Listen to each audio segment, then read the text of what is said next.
You know, all my life, really, all my life I've been interested in gambling and how people can cheat. And what I'm going to do, now I don't do this for everybody, but I'm going to show you how to cheat at cards. But when I do this, I'm going to ask you to promise me just one thing. That if I teach you exactly how to cheat at cards, that you will never ever use this in the game to make yourself a fortune. You promise? Now everybody of course knows how to cut cards. That's very easy. You just reach over and you cut cards like this. I mean, there's really nothing. Well, if you happen to get 4 aces, I mean, you know, that's luck, you know. And gambling is a lot of luck. So I don't have to teach you that because it wouldn't do any good because I don't know how I did it. Now, at the gentleman to my right cut the cards. Because the deck was marked, I have to notice that the ace of spades was on top of the deck, which, of course, is a very good card. Dear, how many people would you like to see in this friendly little game of poker? Let's make it 3. Let's make it 3. 1, 2, 3. Now, when I went... Well, you didn't think I was going to give the ace of spades to any one of them now, did you? Now, I've been photographed doing this many, many times, and I'm going to show you exactly how this is done. I'm going to stand up so you can see it, and you'll know, you can learn, okay? Now, the ace of spades is on, you sure are you ready? Yes, I am. Yes, you're positive. Yeah, yeah. Now, you see the ace of spades is on top of the deck, and all you do is you get the idea?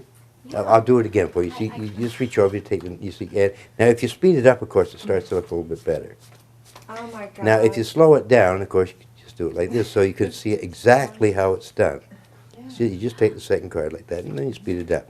Now you know how that's done. It's a piece of cake. Yeah. I got it. Now, of course, at times, you might not always play. You might want to play blackjack. Now, of course, in blackjack, the ace of spades is the best card in the deck, but they deal differently. You know, they deal differently. They're allowed to, and they might deal something like that. He wants another card. Now he's broken. You still got it. Now, a little while later on, maybe the fellow over here makes a small bet. Now, you don't want to panic, but you want to win because if you lose, you got to cheat twice to get your money back. The ace of spades is on top of the deck. He asks for a card. Gentleman over here, I start talking to him. Just a little conversation. You give it to him with one hand. He wants another. That breaks him. You keep it. Pay attention. I am teaching you. Now, on the other hand, if the ace of spades is on top of the deck and you're dealing face down, you don't want the top card. You might deal to yourself something like this, or you might deal up to a partner like that, and it still stays here. Oh my gosh. Now, when of course you're playing stud, you're required to call out each card as a dealt. Now, there's 2 ways of doing it. There's the take and spin, there's the slap and stab, but you keep the ace here. Now, sometimes, you're learning, sometimes you want to be very casual. The person asks for a card, so you just lay the card in front of them like that, but once again, you keep the ace like this. Now, of course, sometimes people may think that you're not being honest. And all professional gamblers know if you hold the deck lengthways in the hand, cramps the hand, it stretches out these fingers, and nobody's ever learned to hold like this, deal them, and keep an ace on top. So that's one way of being honest about it. So you understand that now, how you can keep the top card for yourself. Now, of course, there are times when you might get lucky. And when you get lucky, you might find that you have something like 4 aces, and they just might have to be on the bottom of the deck. Now, if you happen to notice 4 aces on the bottom of the deck, you don't go around and say to everybody, hey, 4 aces on the bottom. I mean, wouldn't do that. You just got lucky, and it's your deal. Now, you don't have to worry about these 4 aces because you're going to deal absolutely normally, just the way you would in any game, and you just deal out the cards. Now, remember, the aces are on the bottom because what I'm going to teach you to do is to switch these cards in during the game. So, you see, you keep the aces on the bottom. So, all you do is just deal absolutely normally.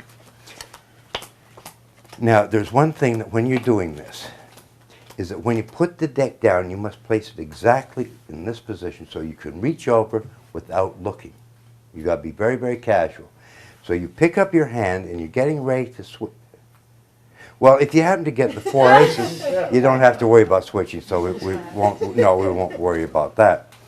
Now, usually this will happen when the fellow sitting to your right is what we call a rapper. What he does is that when you pass the deck to him for a cut, he will wrap the deck, meaning that he doesn't want to cut.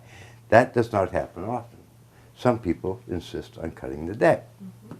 Now you have to know that there's exactly 14 cards there, so that the ace will be the 15th card from the bottom. Now, when you're dealing, you see, because you know it's the 15th card, you just reach to the 15th card and you take it for yourself. So each time you go around, you just reach, because you see, the bottom cards aren't changing, so it's always staying in the 15th position. So each time you go around, you just take the 15th card. But you never, ever want to get greedy. So on the last round, you would just take, any card that happens to come along. And, well, if it happens to be a Nash, you'll use it. Now, you're very lucky, yes.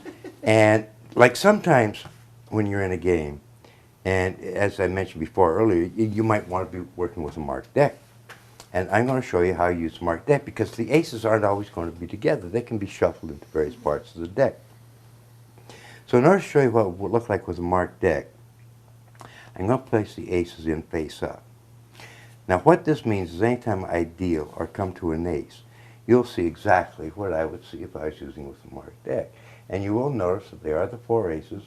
They're not equally separated. They're all in the lower half of the deck, right? Right. And these go in flush. Now there's one thing that working with a marked deck you must not do. You must not stare at it. If you stare at it and you're looking for the marks, they just might suspect something, and then they are no longer marks. Yes. So what you would do is you just take a little glance over and you see an ace. So each time you deal, you just take a little glance over. Now you can be turning, talking to this person, see, and then you reach over here and you talk to this person, and you just take each ace for yourself, and that means that you're going to win. But as I say, just don't make it too obvious. No. So anyway, I mean, you're just going to play by luck. So you just deal out the cards, and you really don't. Now, if he's sitting, well, you could give him a king. I mean, that would be nice.